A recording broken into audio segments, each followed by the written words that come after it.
here. Welcome to the Coaches Huddle where the field meets family. And I am here with my right-hand man, Jesse Naylor, coming straight out of Last Second Sports. How are you doing, Jesse? Doing good, man. Doing good. Resuming this Cover 2 Monday night show. We did one, like a little test run, and then I was in Bora Bora for a couple weeks, and here we are. Every week, Monday night, Cover 2. Let's go. Bora Bora. Hey, dog. I wish, I'm going to tell you this, man.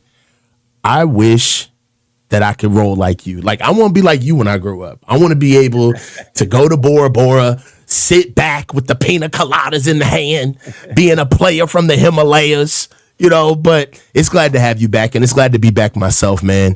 Work has been working, man. Life has been life, and we've been sitting here just going through the best we can, but we're glad to be here, trudging forward, really to be honest, just trying our best to get ready for the draft. That's kind of like the big day for me, as well as the 49ers and the faithful. But as we move forward, man, let's just get into a couple of topics. Me and you, this show is we're planting seeds right now, right? Like, this show is going to it's going to have proof of concept down the road when games are happening, when good stuff is happening on Sundays, and this show is really going to take off. But we got to lay the groundwork now. We can't just grift and just start a show out of nowhere. So this is what this show is. We're basically doing a recap and react of any of the hot points that have gone on during the previous weeks, some things that are bubbling as far as narratives, things that are coming up on the draft, and that's what we're basically here to do. One thing that we're here also to do is just to kind of look at a 10,000-foot view of where the team is going. So future focus or quick fix. The context of this topic is, are the 49ers building for the future or just filling roster holes for now? Their recent moves, veteran signings, short-term deals could suggest a patchwork strategy rather than a long-term vision. Is it about sustaining a window or just surviving one? And simply put, Jesse, are the Niners pushing forward to keep hope alive, right? Are the Niners just patching holes? Are we trying to push for the future? We heard comments over the owners' meetings. What say you? I think they're trying to do a little bit of both, and this isn't a cop-out, but, Coach, they've talked about every single time that you hear them, it's we need to sustain success. Kyle Shanahan himself said that they have never gone fully all in. He said that this offseason at their end-of-season post press conference, whatever. I almost said postseason, but they didn't make the postseason. Their end of season press conference. Right. And he said that. He said, we've never really truly gone all in. And that has been the mantra of Kyle Shanahan and John Lynch is, hey, we want to build the most competitive team possible, but we also got to keep an eye out for the future.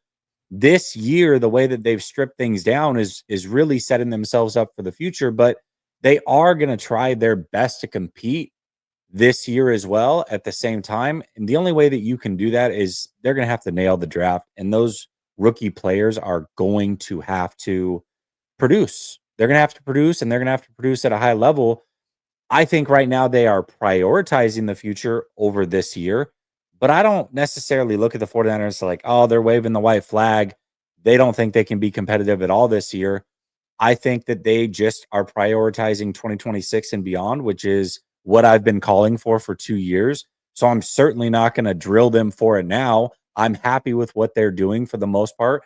And even when you look at the contracts that they signed, most of the money outside of Kyle Juszczyk, somehow this guy keeps making it above the line. But outside of him, most of the money that they gave to the free agents that they brought in were 1-year deals, essentially. They have outs on almost all those contracts and no dead money. So they are clearly prioritizing the future. I don't look at this as a quick fix. Hey, let's just be competitive this year. Screw the future. I really, truly think that they are prioritizing 26, 27, and beyond. And I think this draft is going to be a big part of that. Are they successful at it? I don't know. But they're going to have to nail this draft in order to see the fruits of their fruition. They're saying all of the right things. we get on them when we hear commentary that doesn't make sense.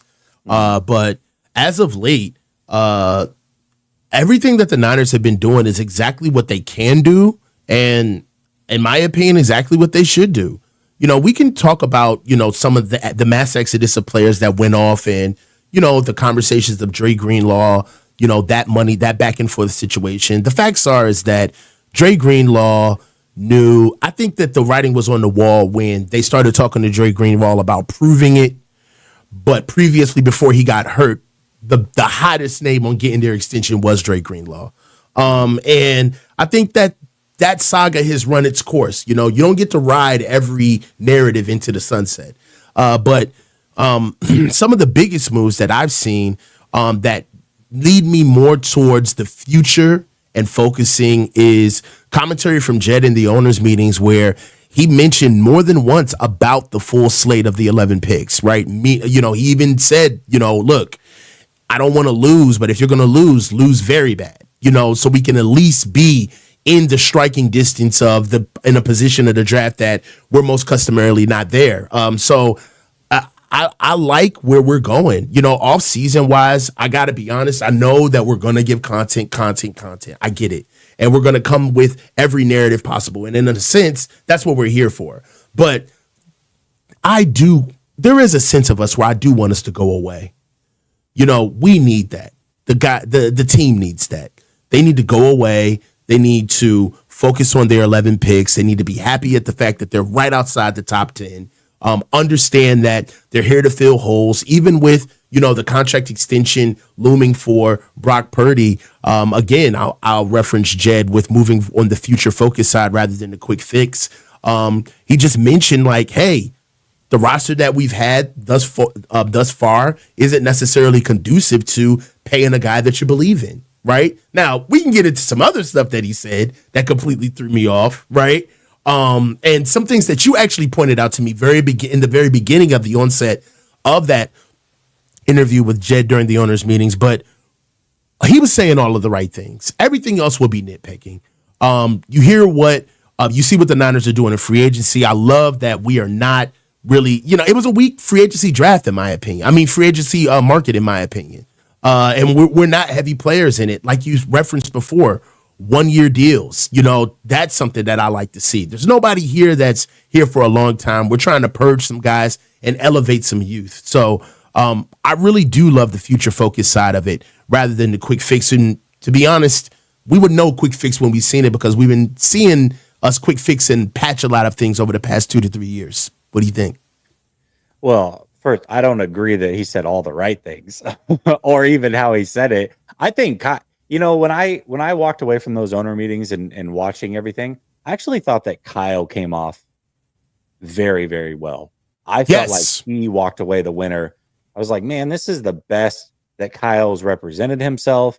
A lot of people talk about the way he looked or whatever. He always looks like he's mad or he looks like he's aged a ton or whatever. I don't care about any of that. Whatever. The way he answered the questions and how open he was to them, I loved it. I don't think he could have presented himself really any better for the most part.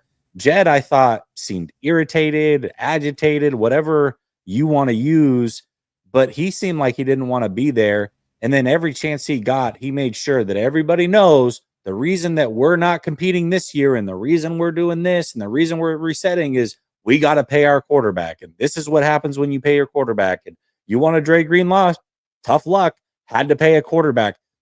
Everything went back to that. I was like, man, you are putting unnecessary pressure on Brock. And then to top it off, is he top 10? Yeah, well, he's top 10 with Kyle and everything we've given him. It's like, dude, well, way to be fully behind your quarterback in an open forum when just 1 year ago, you're the reason that this is happening. 1 year ago, oh, we can't wait to pay Brock Purdy. We found our franchise guy and he really saved us and we couldn't be happier. And he's not going to ask for anything that we haven't seen in the past. But this year, completely different look out of Jed York. I didn't like anything that he came up with. But as far as quick fix or future focus, to me, this is a clear future focus. It's the right thing to do. And I like the direction of the 49ers. You have to take a back step. You have to live through a little bit of pain. But also, one thing that you and I have talked about, and you've brought it up more so on air, but we've talked about a lot of this behind the scenes, is Jed York can't give excuses to Kyle Shanahan and John Lynch. And when he said, we have the best coach and GM combination in the league, I heard that as, yeah, we're taking away some of the quote unquote talent. You guys are supposed to be the best. Go perform. That's the way that I heard that. All right, so I'll let you cook. Great meal. Give my compliments to the chef.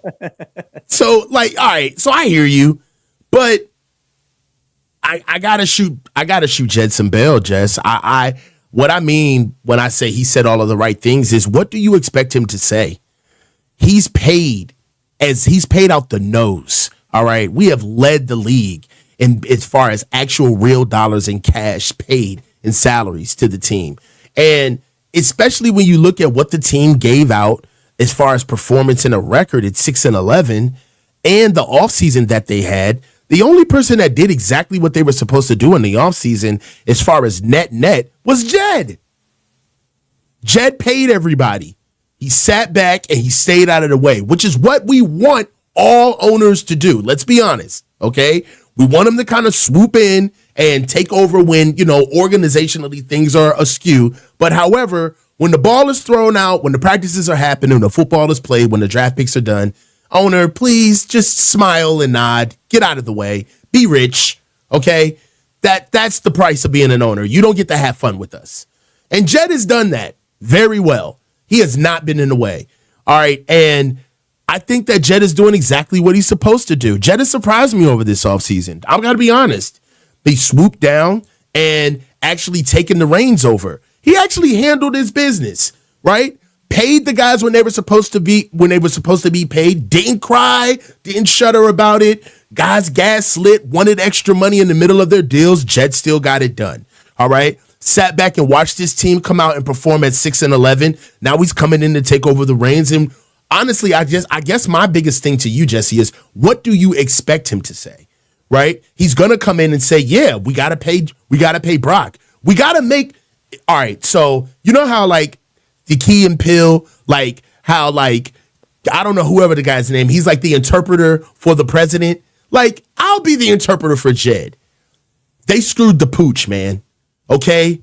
They burned me once with Trey Lance. Then I came in. I paid them money to go get Christian McCaffrey. I paid all of these guys to keep them in the building. And then on top of it, right before they went to the Super Bowl and fell on their faces again, all right, I paid all of these guys more money. I'm swooping in. This isn't my only bag. This isn't my only line of income, baby. So you guys going to have to take a back seat while I go be a soccer owner. All right? I've done my job here. And now you guys are going to have to kill what you eat. You're going to have to sink or swim. I've given you enough for that to be a fair proposition to you, right? So when Jed says like, yo, we got 11 picks and I want us to pick all 11. I want us to use the entire draft, right? Or, hey, we can't pay these guys. We've been afforded to pay guys that have surrounded around Brock. But once you get a guy that you believe in, right? In a way, look at it this way. If I'm Jed, right, I'm never going to have a conversation with my head coach that, man, you know what? You're the one who really screwed up this quarterback shit. And to be honest, the guy you got is you lucked up on him. So you better make it work. No, it's in Jed's greatest position, right, to play a little dumb, right? And to say, you know what, Kyle, I'm glad you got your guy because you're the expert, right?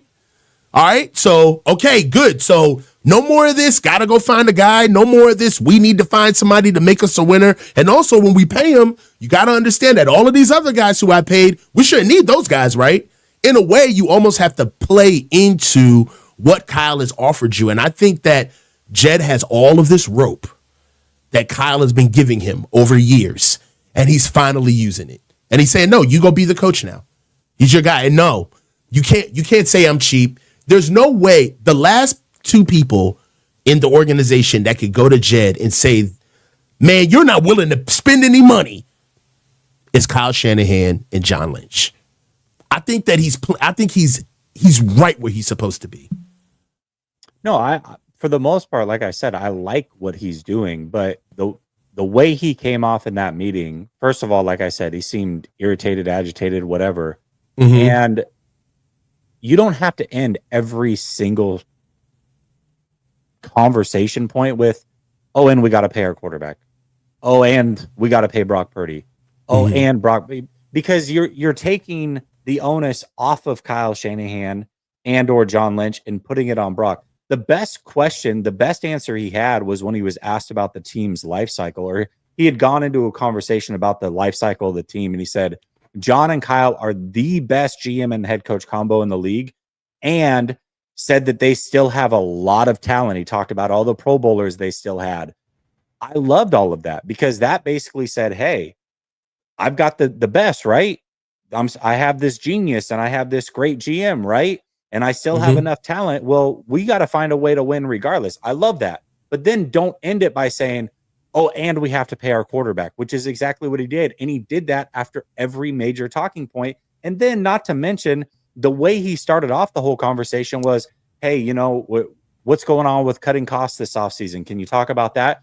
Oh, well, don't blame me. You should blame my uncle for that. What are you talking about, dude? Your uncle's Yeah. been gone forever. Why are you bringing him up every time that a money topic comes up? It happened last year at the owners' meetings. It happened this year at the owners' meetings. You find a way to throw shade at your uncle who hasn't been here for 30 years, man. Give it Mm-hmm. up. So to me, I like the strategy. I like what he's imploring and saying, hey, you guys got to figure it out. I love all of that. But then don't come in irritated sounding. Don't blame your uncle. And then don't end every single sentence with, well, and we got to pay Brock Purdy, because you're taking all of that ownership off of Kyle Shanahan and John Lynch, and you're putting it right on Brock Purdy's shoulders. And quite frankly, Brock Purdy doesn't need to have all of that on his shoulders. It shouldn't be on his shoulders. All right. One more again, because I feel like we got a volley going with this.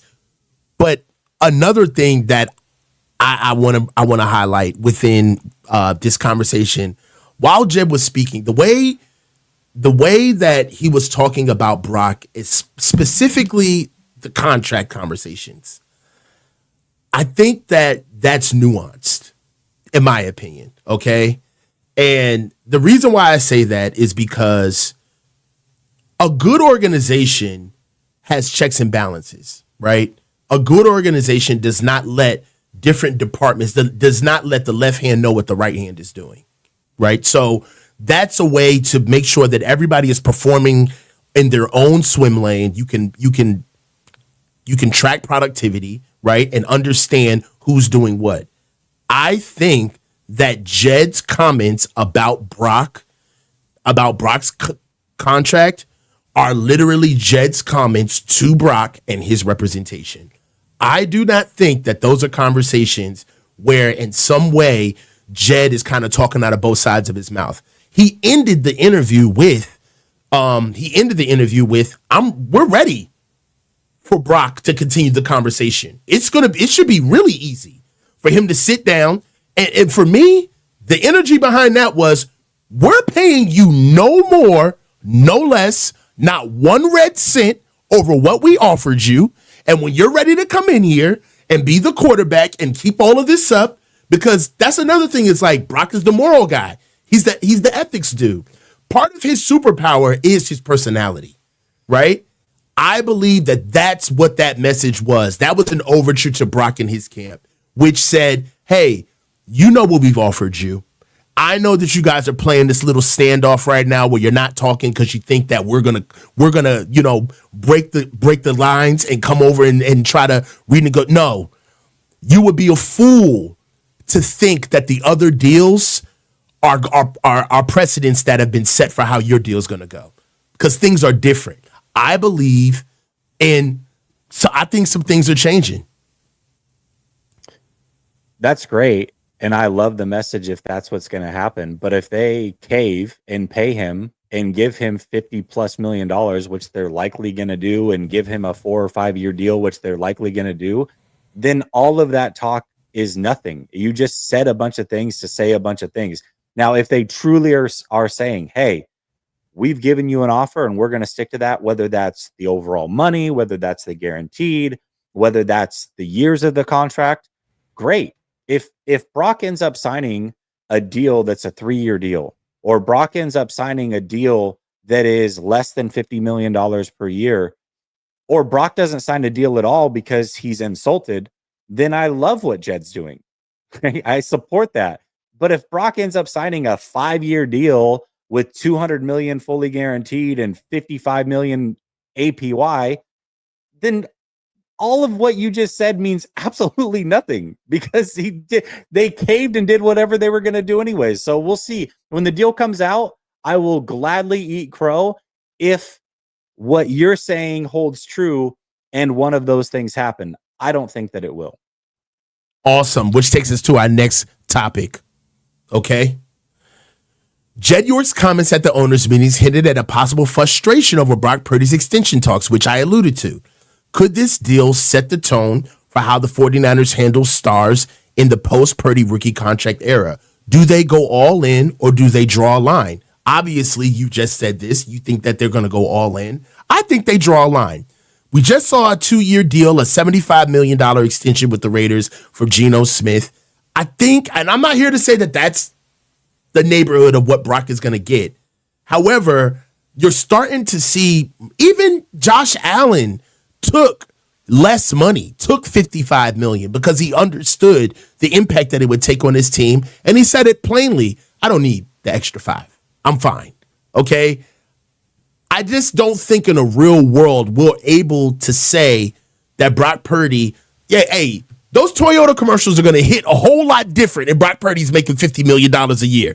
Like, I'm just being honest with you. Tell me what you think, bro.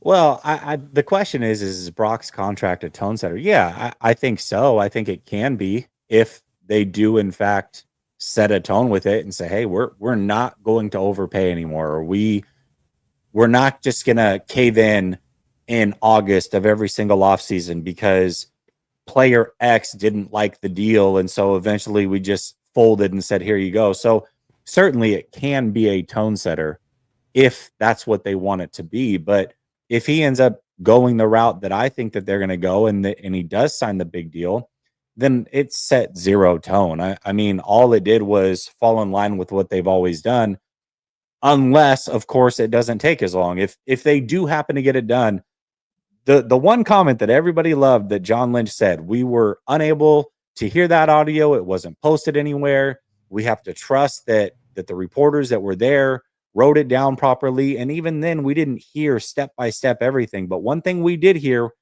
and it was posted everywhere, is that John Lynch said it's not too optimistic to think that a deal can get done before the offseason stuff starts. Well, here we are 2 weeks away from offseason stuff starting. So let's see if it gets done. Let's see. And if it doesn't, and it lingers into August or July or whatever, then it's the same old, same old. So yeah, they certainly can set a tone if they have a number or a year or both in mind and they stick to it and actually stick to it. It can be a major tone setter. I just have my doubts. I think it's going to be a tone setter. Jed also alluded to being able to replenish the roster with younger, cheaper guys, right? Bringing in the draft. I think that the Niners, in a sense, they showed us I think the Niners' strength organizationally is that they know how to adapt, right? They know how to accelerate. They know how to circle the wagons. They know how to say, you know what? We've pushed. We've signed multiple guys throughout the offseason. We've had a great camp, middle of the season. Let's go get Emmanuel Sanders, right? We've pushed. We've done everything that we can. Kyle and the boys are hot right now. They need us to make a move. Let's go get Christian McCaffrey. Let's go make these moves, right? The Niners have done multiple things throughout this regime as an organization, and I want us to start realizing that these are two separate entities. The organization versus the coaching regime in the team. Mm-hmm. And as far as the organization is concerned, yes, they have to own the failures because the net of what they do comes out the same, right? However, I got to to give it to the organization as far as doing exactly what they're supposed to do. I believe that Brock Purdy's contract is going to be a tone setter. I really do. I don't think there's a world where Brock Purdy gets paid $50+ million a year, okay, and the Niners put a team around him where Kyle Shanahan survives. When you pay a quarterback that type of money, you don't get rid of the quarterback. You get rid of the coach, okay? Oh, for sure, right? And I don't ever believe that there's going to be a scenario where, and this is sad to say, not even sad to say, but this is just the truth. This is the reality. I think that everybody can agree that Jed's relationship with Kyle is much stronger than his relationship with Brock. As far as assets are concerned, even though one would say that a quarterback that's supposed to be a prospect, hands down, is the better asset than the coach. But I believe that even through all of these conversations, the energy, the leverage, the power dynamic is really never going to be switched, even if Brock gets paid, which is going to make the situation it's going to exacerbate the situation even more. That's why I do believe that Brock is going to get paid adequate money. I don't believe that he's going to take home the bank, because Brock getting paid not only puts him in an echelon that I don't believe he's in, but it also puts Kyle in a trajectory that makes his relationship with Jed a lot more sterile. And I don't think that they can handle that. Jed's very fond of Kyle. What's adequate money? Let's make sure we no more than 40. No more than 45. Okay, that's not going to happen. There's no way. 48? No way. You think you think for sure it's 50? Yeah. No less. Yes. No. All right, so hold on. All right, so check this. We have to also realize, even if it is 50, how it falls on the cap matters more than the AAV. I agree, but I also don't think it's going to be a 3-year deal. I think news is going to break, and it's at least a 4-year deal or a 5-year deal, like every other quarterback. Yeah, but there's still, okay, Jesse, you're being you blowing me right now, because I know, right? You're being very negative right now, because you're being negative. I'm just being realistic as to what they are. Like, you are doom and gloom right now. That's all I'm saying. And listen, hear me. Matter of fact about it. Thank you. So let's go glass half full. Just walk with me, ray of sunshine. Jesus, walk with me. Okay, so hear me. If Brock does get the 5 years, there's outs, right? We can look at this deal and say this is essentially a 3-year deal. The Niners have an out after 3 years, right? Brock is able to get his money, holds his cachet with the big deal that he gets, right? However, the Niners can move on and shift off from Brock after 3 years, which is enough money, which is enough time to find your quarterback, right? If that's what you really believe. Do you think that that's realistic, or do you understand the way that you're giving this? Is that's I'm trying to built in. That'll be built in. It always is, but it's going to be like you can move on from him, but you got to pay $30 million in dead cap to do so. It's not. You don't just get away scot-free. You never do. Correct, but I guess what I'm trying to say is that I feel as though with your perspective, you're going all or nothing. Where if he gets the money, there's really no way around it. Right? If he gets the $50 million a year, let's say he gets it, right? Is there a world where the deal, he still gets his 50, but we look at the deal and say, ultimately, it's not that bad. We got an out after 3 years, right? We don't really kick the money in until maybe year 3. So he gets one big payday plus his guaranteed money up front or a signing bonus, right? And we live to fight another day. I just want us to be nuanced, right? Because right, in my scouting experience, you don't get paid for saying what you see, right? That's not you telling a coach like, he's really fast. It's gonna be like, yeah, no shit, I can see that, right? Yeah. Like your job is to forecast. Your job is to tell me what you see on a macro level, right? Right. How does he fit here? That he could project forward. What is he gonna be? Tell me what's he going to be in a year, right? So, yes, once the Brock Purdy contract drops, it's going to be over the moment it starts, right? We're going to know the money. We're going to talk about it. We already know how this is going to go, right? I guess my perspective is, what is life like with that? Are we still competitive, right? Is it just this doomsday scenario where Brock gets paid and it's over? There's absolutely no way the Niners can win. We can't acquire anybody. You know, we got a butter knife at corner. We got a bag of chips at weak side linebacker. Like, come on, bro. Like, all I'm saying is that it never is. It's never like that. It's never like that. I guess what I'm saying is, yes, of course, when they sign him, you're going to have your traditional 2 years where you can still be competitive and pay other guys if that's what you choose to do, because all contracts are written that way. You're going to have your outs just like all contracts are written that way. I guess what I'm saying is, when that headline comes across, there's going to be nothing in the headline that is going to go, oh, Niners got a good deal, man. It's going to be the same thing. It's going to be, well, Brock Purdy signs a 4-year, $220 million deal with X million guaranteed. And it'll be like, yep, that's right in line with what every other big time quarterback over the last couple of years has gotten. It's not going to be like, oh, snap, that came across and you, Baker Mayfield, that you got a deal. Like, that initial shock is going to be there. Obviously, there's details in every contract, and we're going to be nuanced about it and break it down and wait for that. But that initial boom, here it is, that is it's going to hit just like the way that Tua's hit, or Love's hit, or Dak's hit, where every other non-fan of the 49ers is going to go, they got hosed. Y'all are screwed. You got hosed. That's what you got hosed. Right. All right. So the shock and awe of it, I get it. I honestly don't believe. I honestly don't believe that it's going to be that bad. I really don't. I think that he's going to get paid adequate money. I think he's going to get paid in the 40s. I'm saying it now. I think he's going to get paid in the 40s, and I believe that that's what the holdup is. I think that's what the standoff is. And if he doesn't sign, he will bring his happy ass to camp because he's the good guy. Brock's not holding out. The whole holding out thing, I never believed that. Yeah, come on. That's not. It's like, no, he's not. And if he does, who gives a flip, dude? I don't care. Right. I don't think. What are they going to do? Not win the Super Bowl? Oh, my gosh. Thank you, Jesse. That was in the cards anyways. I could care less if Brock holds out. I could care less.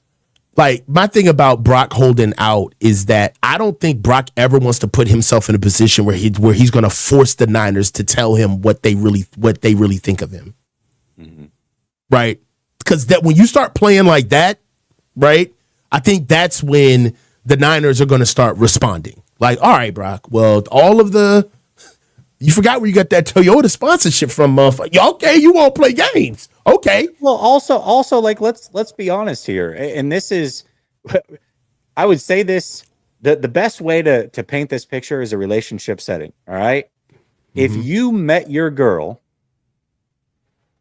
when she was married and cheating on her husband, you think you might want to look out for her and make sure that doesn't happen to you.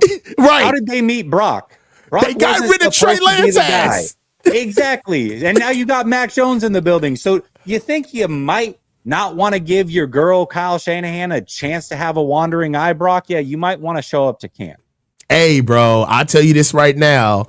Brock, you better show your butt up to camp, because if you really want to know how the Niners get down, hold out. Hold out. It will be Mac Jones season in here, and they will not care. Let's go ahead and give a super chat. Dave Barclay, new member for you for 20 months. Traded a truck for full custom Harley. Alive again. Dude, what'd you get? Ooh. I want to know. What'd you get? A Road King? A Street Glide? A Fat Boy?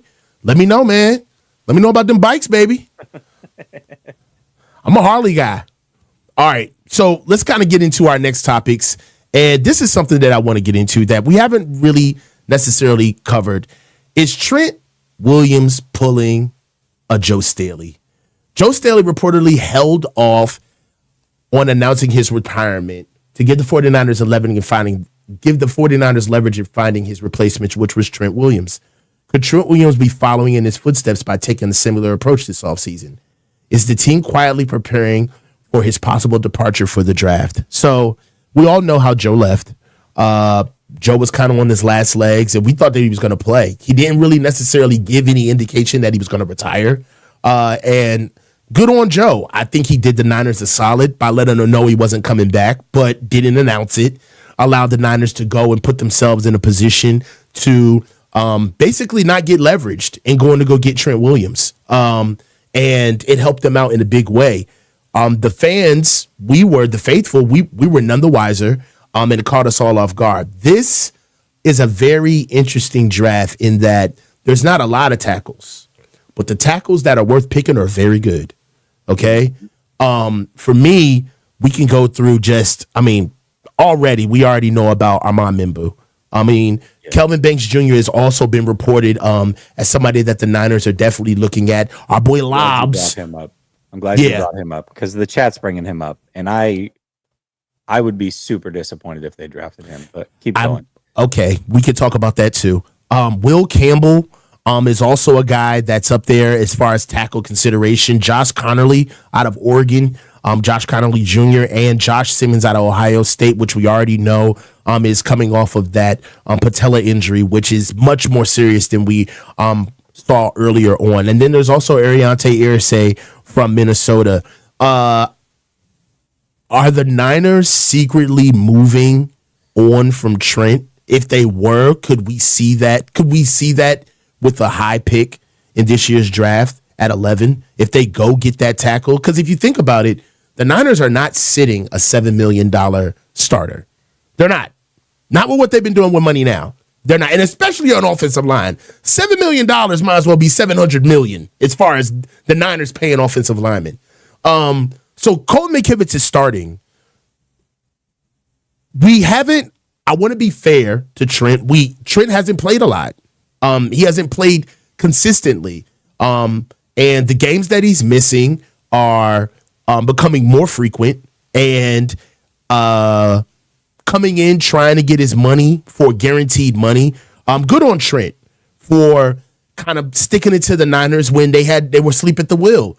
We had the most talented offensive line draft in the last 2 decades last year. You would have thought the Niners would have doubled down and tried to go ahead and get some of that talent. They did not. And Trent Williams decided to kind of flip the script in the middle of his contract, right when he ran out of guaranteed money, held out, missed all of training camp, got paid his money, came in, only played about 6 games, got hurt, missed the rest of the season. Now, the offseason situation with Trent Williams is well documented, but it does matter, right? It plays a toll.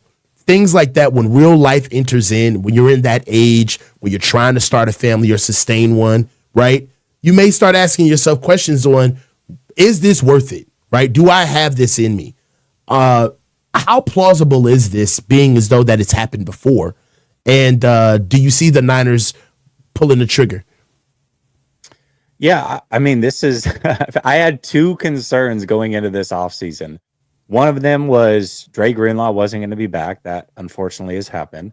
And the other one was Trent Williams is going to retire and we're not going to know about it until draft day or day 2, much like we did with the Joe Staley situation. Now, luckily for the 49ers, when it happened with Staley, they had Trent Williams right there. We didn't care. Like, oh, see you, Joe. Have a good retirement. Like, we just upgraded somehow at tackle. This is amazing. This wouldn't be an upgrade.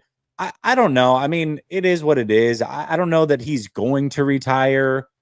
I don't know that it'll make that much of a difference, especially on the overall future of the team, because I don't expect him to be here for this second run or the rebuild that we discussed with the first topic anyways.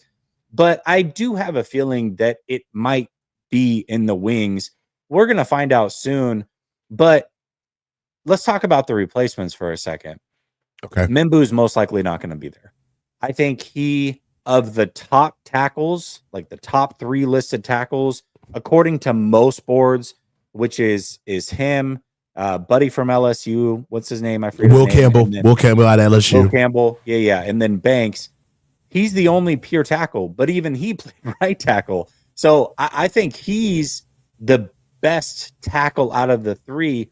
When I look at somebody like Banks, if they draft him, I could see a scenario where they draft Banks to be the future left tackle, but they do play him right away as well at left guard. Like that's a real scenario because Banks could be a guard in this league. That's the nice thing about Banks is that he's safe in the sense that, okay, even if he doesn't pan out at tackle, he's going to be a really good guard, most likely. So you're at least getting a safe starter for the next 10 years potentially. It just may not be at tackle, and then you overdrafted a guard. That's worst case scenario with him. But I also see a scenario where he doesn't work out at tackle, or he's the fifth, sixth, seventh best tackle in this draft, and you force him to play tackle anyways, and then he doesn't get a second contract because he played potentially out of position and should have been a guard. I personally am not a fan of drafting Banks at 11. I think that would be a mistake.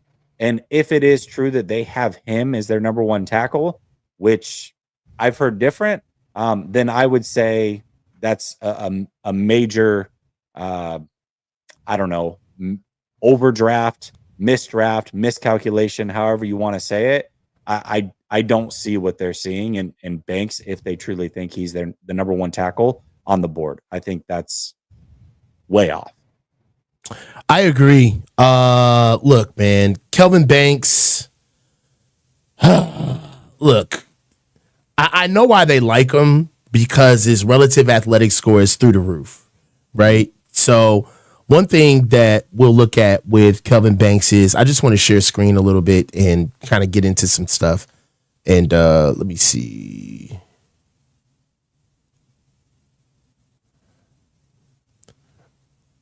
All right, man. So here goes his RAS score, right? His relative athletic score. And this is what the Niners like about him. Okay. So they like him because of his 10-yard split. All right. That 1-7. All right. His 3-yard cone, anything under 7 is considered elite. Right. But right here at 7-8, he's looked at as good. Right. So I think that the Niners are looking at the athletic ability of what Kelvin Banks Jr. brings, which is cool. I get all of that, but I think that he's a guard, quite frankly. I do too. I don't think that he's long enough. I think that bringing him in right now, I think that he would do so well at guard. It would almost be damning to pull him off of the position because he's going to come in and in a sense, let's just say they go that route. Him playing out of position is going to, some people are going to look at that and say, oh my God, if you see what he's doing at guard, wait till he switches to tackle. That's just not the way it works. You know what I mean? Like if you see him doing great at guard, then he's a guard. He's not a tackle. And that's what I see out of him. Some things also is that I think that they missed their window, quite frankly. Now, honestly, if Armand Mimbu, in my opinion, is can't miss. That's the guy. If you need a left tackle in this year's draft, that's it. Stick him over there for 15 years and it's over. But do you pick up Armand Mimbu at 11? Just period. If he's there, yes. I don't think he's making it. Yeah. I just don't. I think I agree with that as well. Do you think that Trent plays this full season, or do you believe that he may call it a quits?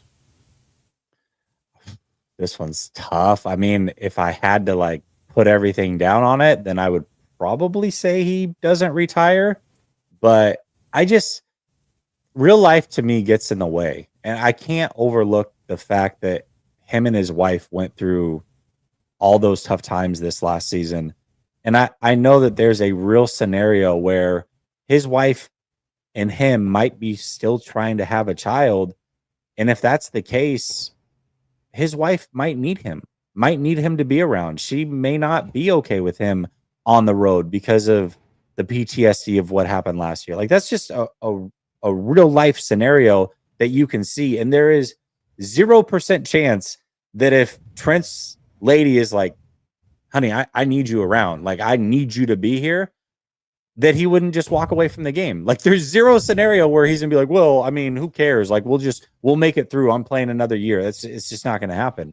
So I'm not saying that she is saying that or that's coming up, but if it did, he's not playing. He's just not. And I could see that scenario playing out, or maybe it has already played out and we just don't know about it yet. I don't know.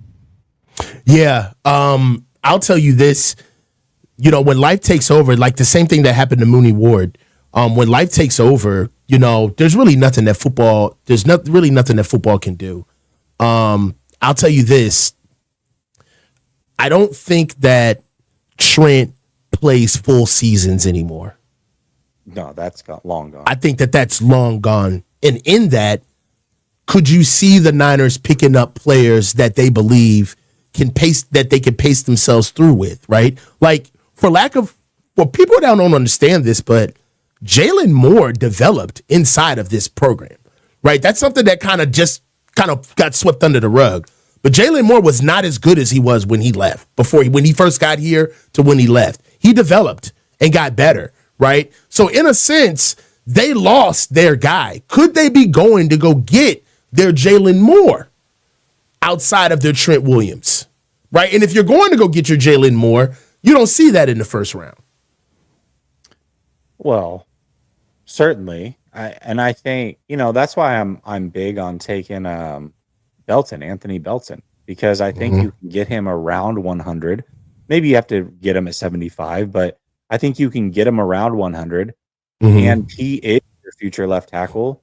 And it's okay if he sits a year because he wasn't your first round pick. Nobody's going to be pissed that he sits a year behind Trent Williams and plays spot duty in 3 games when Trent Williams doesn't play. Nobody's going to be upset with that. But if this is your pick at 11 and then he sits for a full year, that's going to be a little strange. I don't know that people are going to be big fans of that, because as much as fans say, hey, we're in it for the long term, they also want to win. They're not going to get 6 games in the season, watch the first round pick not playing, you're not winning games, and just be okay with that. Fans are finicky, and that's just the way that it works. So I do think that there's a scenario where they get their future left tackle, and it's not in round 1. I definitely see that. I also see a scenario where they look at Burford as potentially their swing tackle for right now. Let's not forget that Burford was a tackle in college. UTSA. About could he play right tackle instead of McKivitz? Is that a possibility? And is he playing out of position by being a guard? Because the body says he looks more like a tackle. I've always thought that. So maybe they're looking at it going, all right, we tried you at guard. It just didn't work the way that we thought it was going to. You are clearly more comfortable at tackle. You're our swing tackle. I can see that scenario. I definitely see that. I want to touch on something, though, because, I got to get, I can't. When I get called out about offensive line chops, I got to respond. So Kenny is in the chat asking, what are the differences between Kelvin Banks Jr.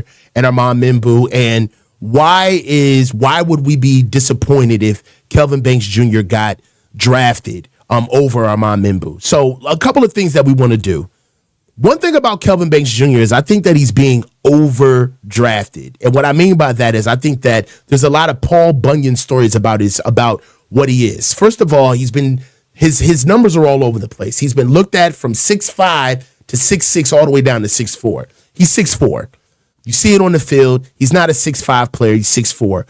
One thing that I'll tell you right now is that he struggles with foot speed and recovery situations. That's one of the biggest things that I see with Kelvin Banks Jr. as far as being a waist bender. All right, to be as athletic as he is, he really doesn't use his lats. He doesn't use his quads. He doesn't punch within a box. And those are the things that I see with him where, yeah, you can run down on guys in the SEC.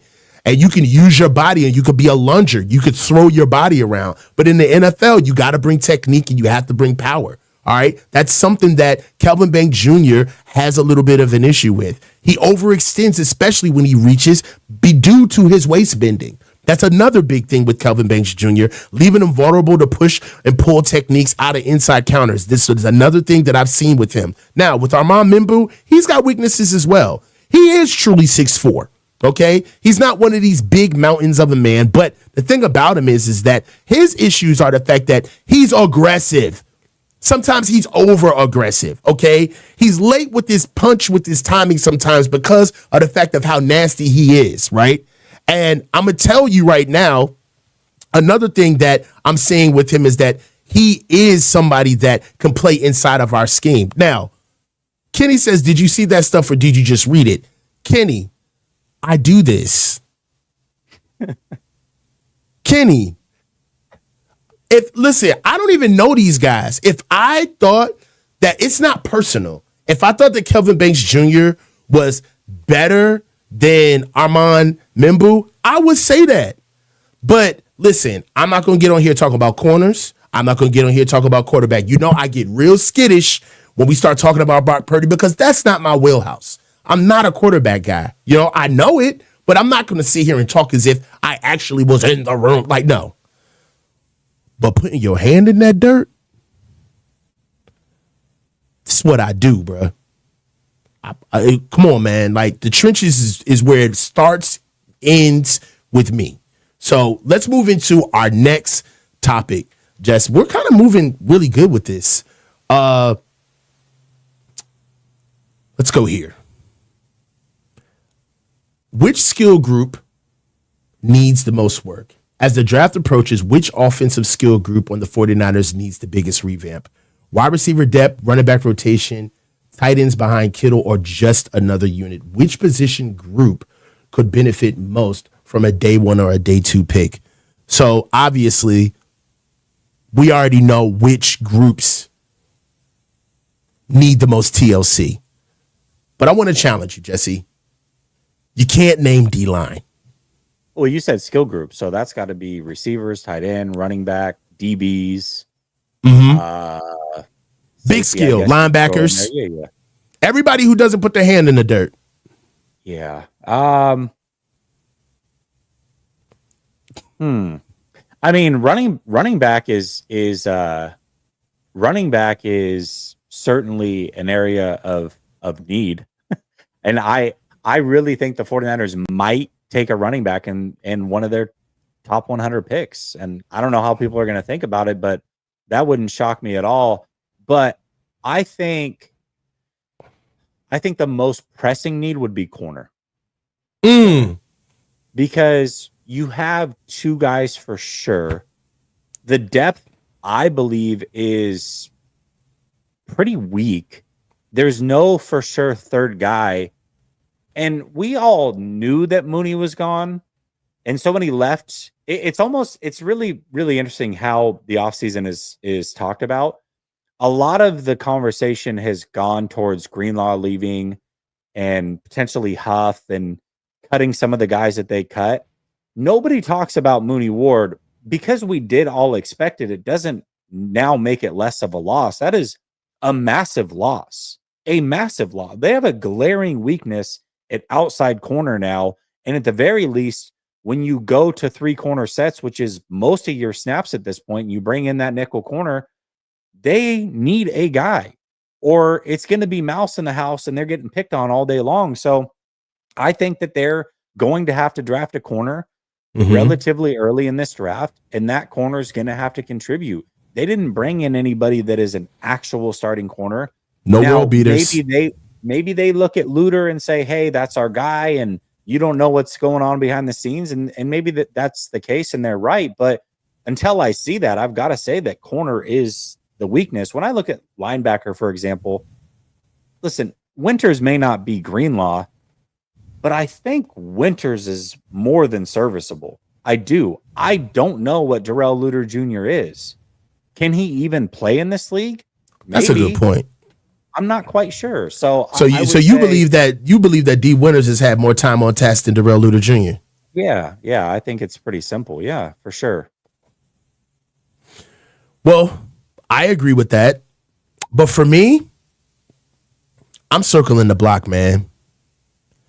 I know we talked about weak side linebacker, Jahad Campbell. We've already been there. We need to get a safety. We need a free safety, a true ball hawk free safety. Now, I understand that what we do defensively is we're interchangeable. So we technically don't have a free safety, right? These guys both have the same responsibilities based off the strength. But when is the last time we've had a true free safety outside of when Jaquiski Tart left? We really haven't had anybody outside of when we had Tart and Jimmy Ward. I mean, Tashawn Gibson, I love you, man. You know, I love the service, but that was a patch. That necessarily wasn't a fix. Malik Mustafa, that's one. All right. But outside of that, with Huff going out of here, we really do not have a center fielder at safety. And I believe that frees everybody up. It makes our corners be able to play true to their third, all right, of the field. We're always not being. One thing about not having a free safety too is that what happens is that teams who want to just kind of take us out the frame of the game start taking the top off of our defense, right? And I'll tell you, there's a lot of good safety depth in this year's draft, which honestly, safety is one of those, I don't know how to explain it. It's one of those kind of weird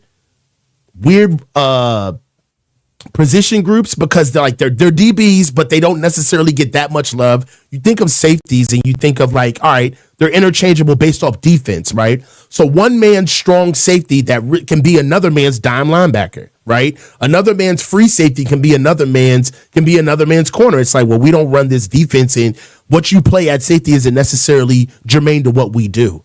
But this year's draft, I think that we've kind of hit a perfect storm with having multiple guys that could play free for us. Would you be upset with the Niners going safety in the second round if they went and got a Malachi Storks, right? Or if they went and got a Nick Imawami from South Carolina? What would you think? I mean, my guy, I've been talking about him since I've been bringing this dude up for like 5 months. Andrew Makuba. Drew Makuba out of Texas is my guy. I've been talking about Drew Makuba for 4 months. All right. 4'3" guy, 6 foot, 185, super speed. Okay. This is a guy that the Niners need. What do you think about safety? Yeah. Safety, getting a free safety. I've been mocking it every single time through. I don't know that I've done it in round 2. But if that's the best player available, I don't have an issue with taking any position group if you're getting truly, arguably the best player available. I mean, the 49ers aren't, to me, they have so many holes to fill on this roster that we can say, okay, well, you need to get 3 defensive starters out of this draft. Yeah, I guess if you want to, or defensive line starters out of this draft. Yeah, I guess if you're trying to win a Super Bowl this year and you are going to do something that nobody else has done and get real production all year long from a ton of rookies, that just doesn't ever happen. Even if you have the best draft ever, most of the time, those guys aren't going to come on until the end of the season or the next season in some cases, sometimes even 2 seasons down the road. So to me, they're retooling this thing, but building towards the future so much so that I think all positions are at play, truly at play. And if you feel like the best player, like you mentioned 2 safeties before you mentioned Makuba, those guys are most likely going to be first round guys, or maybe Emanwari falls to early the second round. If one of those guys fell to 43 and you didn't take them, I think that would be a mistake, right? Because they're just that good of prospects. So I'm totally fine with them taking anything at any of these drafts, as long as you can justify it and say, hey, I think this is the best player available. That's what's interesting about being where the 49ers are at, is they're kind of in no man's land, especially at pick 11, where there's maybe 12 guys that have true first round grades on them. Maybe that exists. But you're at pick 11, 10 of those guys potentially are gone. And I don't know that there is 12 guys. There might only be 9 guys that teams have first round grades on. So at pick 11, you could go with 10 to 15 legitimately different guys and be like, yeah, okay, I can see why they went that route, and make the argument. Hopefully you can trade back, but that's not likely to happen. Why would somebody trade up unless a quarterback's available and they just have to have them? But outside of that, I don't think that there's a player that is going to be on many people's boards that they just have to have and take your pick 11 away from you. And if that does present itself and you can move back even as far as like 10 picks, I would still feel great about it, because I think you're getting a prospect that you could have argued taking at 11. So I think all position groups are at play for them at all times. All right. There's a couple of things. One, I love your position. I love what you said, but there's some caveats that I want to add to that. One, I don't want to get caught up drafting. Okay? I don't want to turn this into a sport where we feel so good about being the smartest guys in the room. We have gotten in really bad places trying to do that. Trying to be the smartest team in the room. We have 11 picks. Out of those 11 picks, if you want to pick 11 guys, pick them. But my thing is what you're saying as well is that, all right, I love where we are in the draft. You say it's a no man's land, but this is my strategy, how I would do it, okay? If me and you were in the war room right now of the draft, and you told me, Isaiah, look, I need to know exactly what you're doing, right? I need to know how you're going to move forward. I would say, look, we're 10 picks. We're one pick out of every top 10 pick in the draft. But this is what's going to make the draft advantageous to us. What makes the draft so dope is that it's very deep, but there's not a lot of can't miss guys as far as draft positioning is concerned, right? We've got a lot of defensive linemen, we've got a lot of D tackles, but not necessarily all of these tackles are there's not like a 1, 2, 3 and then everybody else falls. You can pretty much make an argument for why you would need or not need any of these guys coming up, right? So what we do is we pay attention to what's being ran on for the first 10 picks of every draft. We do our job to make sure that we do our due diligence, of course, like who we understand who we need. However, our main ploy is to not get behind the runs on players coming off. So if we are at pick 11 and we see a run on tackles, there's no reason to pick a tackle at 11, right? However, we do know that if there's a run on tackles, then we need to be in another position group because there's another position that needs to get picked up now. You can almost manipulate the draft that way as far as the market is concerned with certain positions flying off the board where teams, their need and where they have a guy completely gets compromised just off the market, off of what teams need and what's going off the board. I believe that at 11, we can be the arbiters of that. We can push that. We can push that narrative where if put it this way, what's great about us is that we have a lot of positions that need to be filled, right? Is there a position right now outside of probably tight end or quarterback or maybe running back, but is there a position of need with the Niners that if we picked at 11, you would be upset if we picked up? You wouldn't be mad if we picked a tackle at 11 if he was worth it, right? You wouldn't be mad if we got a corner that was worth it at 11, right? Nope. In any of those positions that I'm naming right now, we can go down the line. If the player was adequate, there's no player there that you would say, why did they do that, right? So even to the point with receiver, with what's his name, the kid out of Arizona, Ted McMillan, he's even sliding to the point where the kid out of Texas and Notre Dame, they're going up. And even if we got that guy, that in a way would make sense, right? Moving forward. So I believe that we're not in no man's land in the draft. I think that we're in a position in the draft where if we pay attention to what's coming off the board, we could be able to get the best players in some of the best groups of the draft, right? Why go D-line if we know that D-line and tackle have been bled out? Go get Nick and Mawormi. I would not be mad at that at 11. Right? If you're going to go get I'd a be guy. mad if it was him, but maybe not safety. Bro, I'll tell you this, man. If there's a run on D tackle, right? I'm gonna be pissed if we go get a D tackle at 11. That does not make sense, right? I don't think there's going to be a run at D tackle before you get there, anyways. But yes, if let's say the 3 defensive tackles were taken and they took who we all agreed was like the 4th best guy, yes, I would be pissed about that. But I would say at least take the best safety or the consensus best safety in the draft, and it's not him. I think he is. I think Malachi Starks and Nick. That's leaning into my debate. My debate is that there are very few prospects in this draft that are far and away just the guy, right? Ashton Genty is the guy at running back. You mean to tell me that Ashton Genty is that much better than Amarian Hampton? I do not think so.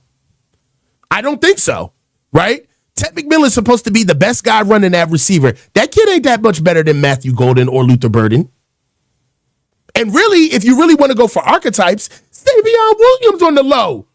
I like Savion Williams over Ted McMillan. And they're talking about Savion Williams going in like the 3rd or 4th round. So that's all I'm saying. You look at defensive tackle.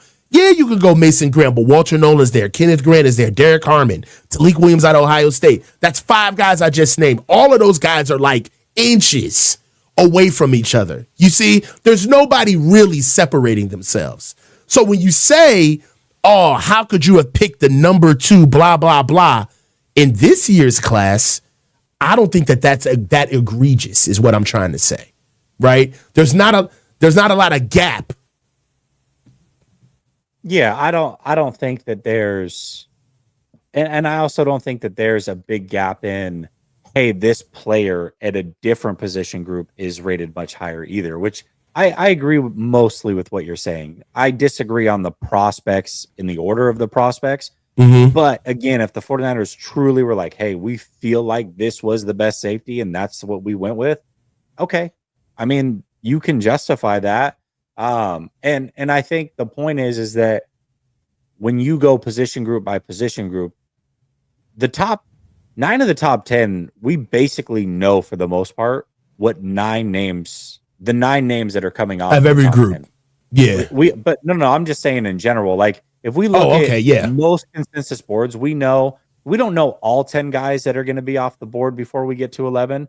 Mm-hmm. But I would be shocked if we don't know at least 8 names. 8 that are for sure not going to be there when the 49ers pick.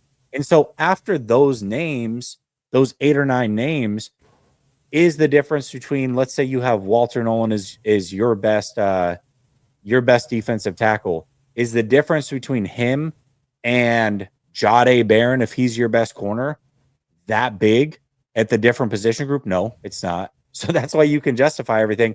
So for me, let me clarify. I think at pick 11 in round 1, the 49ers are in no man's land as far as getting a pure first round talent.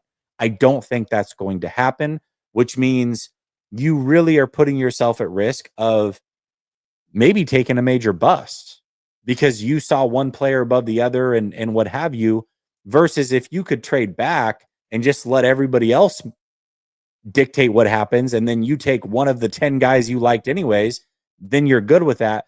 But I think the rest of the draft, to your point, could fall in their favor starting in round 2 from the standpoint that I see a scenario where only one wide receiver could get taken in the first round. And if that's the case, when round 2 opens up, guess what's going to be a run? Wide receiver. Wide receivers. Well, the 49ers don't really need a we wide don't receiver need it necessarily. So now you get to zig when everybody else is zagging. I just think at pick 11 specifically in round 1, there's so many guys you can make an argument for that if you're not trading back and it's not a possibility, you really could end up taking the wrong guy just because that possibility does exist. All right, so I'm going to put you between a rock and a hard place. Mm-hmm. Best available? What's best available at 11 in your eyes? Because we're both best available guys. We're not best fit guys. I'm a best available guy. Are you a best available guy or a best fit guy? No, I'm a best available guy as well. Right. I'm a best available guy. So best available to you looks like what? I mean, I think if somehow Membu or Will Johnson make it to you, you have to say yes. Okay, can't miss. You have to say yes. You've got to take one of those guys. But if both of those guys are drafted along with, all the other names that most people like, okay, let's agree here. Cam Ward's going to be gone. Not that they need a quarterback. Cam Ward's going to be gone. Abdul Carter, whether he goes 1 or 4, he's gone. Shador Sanders, most likely gone. Travis Hunter, gone. Mason Abdul Graham, Carter. I said Abdul Carter. Ashton Genty. Yes, gone. Membu, gone. Gone. Jalen Walker, gone. Will Campbell, gone.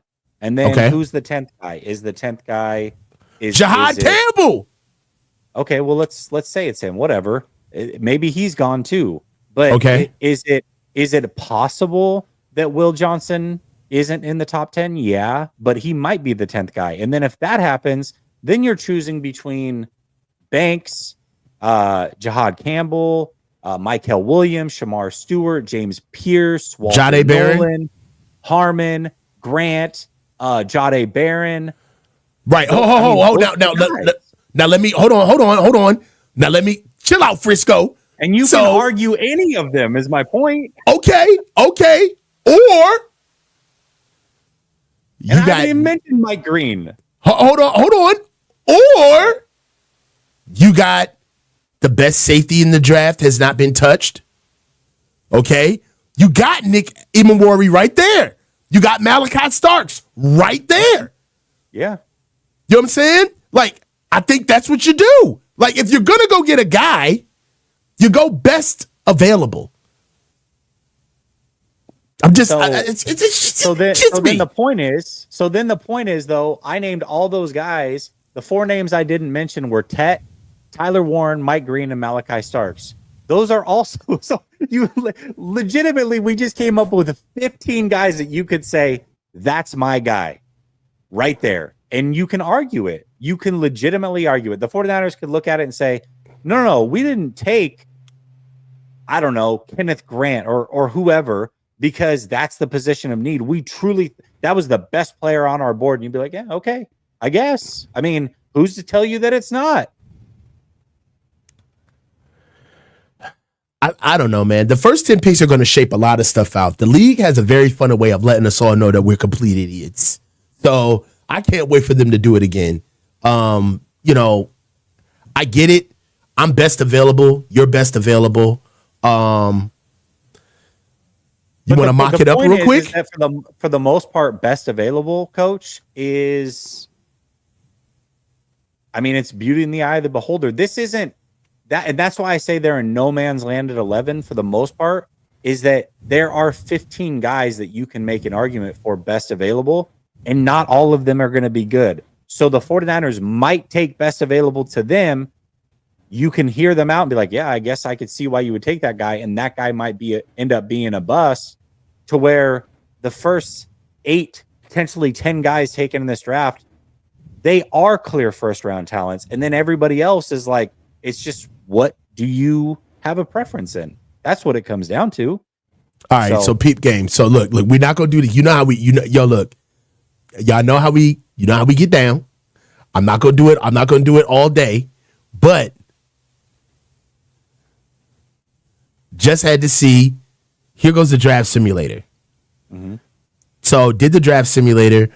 Cam Ward, Texans, Travis Hunter, Shador Sanders, Ashton Genty to the Pats. Wow. Mason Graham, Armand Mimbu gets picked up by the Raiders. Abdul Carter gets picked up by. That's wild. Did the Niners trade up to go get Abdul Carter? If that happens, all right. Jahdae Barron, 8th overall. PFF sucks. I can't stand PFF. PFF is on meth. Go to NFL.com. No. Go to PFF is high. Go to PFN. PFN. Yeah, hey, don't be. Hey, man, this is a child's network, man. Don't be sending me to no crazy. Hold on. Pro Football Network. All right, hold on. But even then, as crazy as that draft was, 8 of the 10 guys that we mentioned as consensus were on there. True. Pro Football Network. All right, yeah. Draft simulator. Here we go. And just you just run it without the team? Let's go. You can pick the 49ers. No, we're not picking. We're not picking. Let's just go. Let's see what they do. Okay. Let's see who the top 10 are. Let's see what the top 10 are.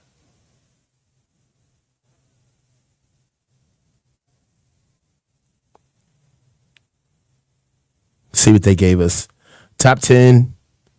Cam Ward. Hold on. Cam Ward, Ashton Genty, number 2. Dude, come on, man. They just playing in our faces.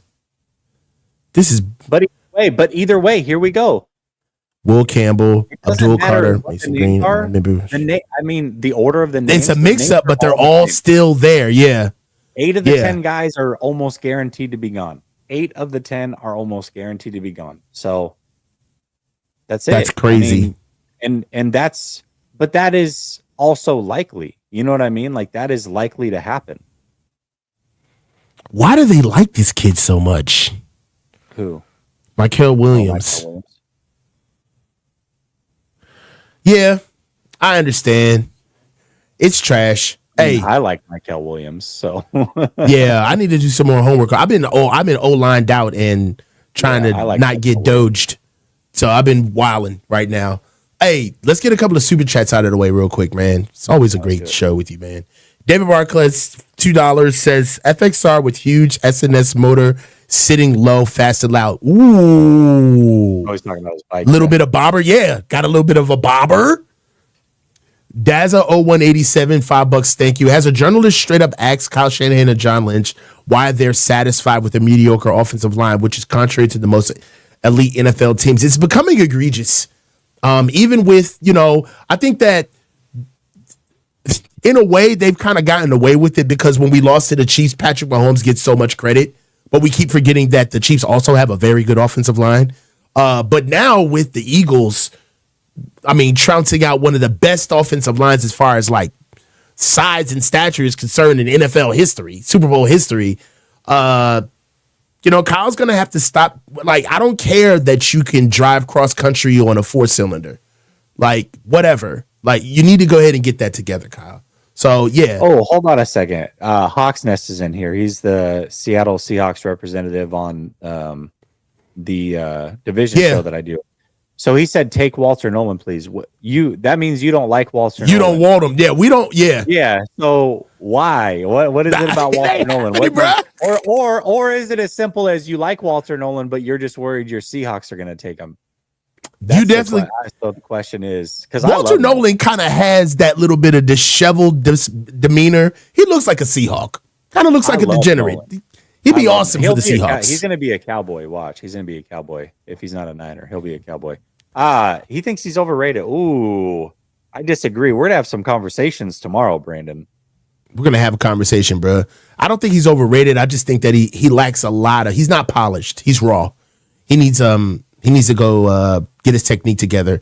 So, hey, Spider Niner, $2. Thank you. Do you guys think we need a wide receiver late? Yeah, need a wide receiver? No. Would it be nice to also get one in this draft? Sure. It'd be cool. Daza 0187, $2. Thanks, bro. D-line is trash, so upgrading secondary would be good. Hey, man, a good D-line makes a better secondary, though. So keep that in line. What came first, the chicken or the egg? Peyton Diaz, $199. Thank you, Coach. You still streaming with Grant? What's up, Jesse? Yes, I'm streaming with Grant. Guys, I've been all over the place. Life has been lifing, but I'm still here. I'm glad to be doing the show. And guys, the draft is going to be fire.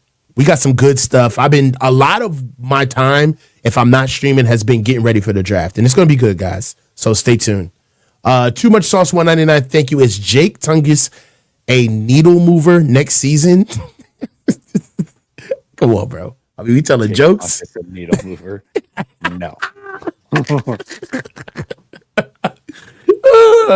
Dave Barclay, $199. Think I just emailed Jess a pic, Coach. It's bad, bro. Oh, is it bad? Let me see it, man. I gotta see it, man. He's got the FXR. That's a nice, mean barber. I can't get her no barber, dog. I want a fat boy though, the 118. You know what I'm saying? I want the fat boy is the Terminator motorcycle. For those who don't know, I love that car. I love that bike. So. Alex Grolan, $4.99. What do you guys think about Billy Bowman? Yeah, show me that too. What do you guys think about Billy Bowman Jr.? The guy is the truth, man. I don't know anything about Billy Bowman Jr. I haven't watched him. Billy Bowman. Oklahoma? Sounds like he's related to Willie Beeman. Safety. Billy Bowman, safety? I don't know. I haven't watched him. 5'10", 195, center field. I gotta see Billy Bowman. I gotta watch a little bit more of him. That's a good call out, Alex. Jess, this is another. Why haven't you watched Bowman, bro? I haven't watched him, bro. So look, it's a great last name. Tell us everything you know, man. Tell us about Bora. Tell us everything. How is it to be back, man? No. Tell us everything you know. I'm gonna be here for a while, Coach. Everything I know. I will say this. One thing I do know is I've been to a lot of tropical places, and Bora Bora is hands down the best. So if you are considering, oh, should I go here or there? And if you don't mind coming off an awful lot of money to go to Bora Bora, it is definitely worth it. I've been to Cabo, Cancun, Puerto Vallarta, Hawaii, Dominican Republic, Costa Rica. Bora Bora, hands down, is the most beautiful. The most beautiful. Awesome, dude. You know what, Jess? I got to get to Bora Bora too, man. Got to get over there so we can have a good time, bro. Jess, as always, it's been great streaming with you, bro. Glad to have you back. Glad to be back you myself. Got one more, by the way. One more super. We got another super. Mm-hmm. Come on, man. Come on, guys. Niner Gang Podcast, $5. Thank you. Keep up the fantastic work, gentlemen. Coach is Damian Woody's doppelganger. I have been called Damian Woody a lot by a lot of the kids that I coached. You know what I'm saying? It is what it is. I'll take it, though. Damian was nice at right tackle. Damian Woody was a guy. So I'll take it. Damian Woody's cool, too. He'll jump into spaces with you. Like, if he sees a good space, he'll jump in and chop it up. So, respect to him. Respect to Damian Woody, man, my doppelganger. Go check it out. That's my other big brother. Too. Oh, we got another one? Let's go. Alex, he's just telling us on Willie Beeman. Let's go. I see the ladies. Billy Bowman. Billy Bowman Jr. is a stud who was locking up all the wide receivers at the Senior Bowl practices. Kid is potential for real. Watch him. You're welcome. Well, thank you. Thank you. Stop sending us money, Alex. We're trying to get out of here. You're welcome. You're welcome. Guys, this is the coach, Jesse Naylor, Last Second Sports, the Coach's Huddle. Stay low and keep your feet moving, man. Welcome.